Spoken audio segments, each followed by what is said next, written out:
በአርሲ የሚገኙ የሸዋ ኦሮሞ ኦርቶዶክሳውያን ወጣቶች መግለጫ አውጥተዋል። መግለጫውን በአርሲና አካባቢው ላይ የሚደረገውን ኦርቶዶክሳዊ ጥቃት የማንነት ጥቃት የሚቃወም ነው። 5 ነጥብ ያሉት ረዘም ያለ መግለጫና አቋማቸውን አሳውቋል። ይህ ነገር ደግሞ ተበራቶ ተጠናክሮ ሊቀጥል ይገባልና ድምጻቸው ይሰማ ዘንድ በፌስቡክም በዚህም ደግሞ ፎቶውን እዚህ ላይ እንደምትመለከቱት ሰፋ ያለ መግለጫ አውጥተዋል። አሁን ላይ የሚያስፈልገን ኦርቶዶክሳውያን እጅ ለእጅ ተያይዘን አቋም ሊኖረን ይገባል። አንድ ልንሆን ይገባል። ሀሳባችን ነው። ፌስቡክ ላይ ሙሉ ጽሁፉን፣ ቴሌግራም ኢኦቲሲ ታክስ ፎርስ የሚለው ላይ ሙሉ ጽሁፉን አስቀምጥላችኋለሁኝ።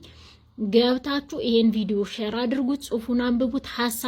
ሀሳባችን እንደሆነ ከጎናቸው ልንቆም ይገባል። እየሆነ ያለውን ግፍ አጥብቀው ተቃውመዋል።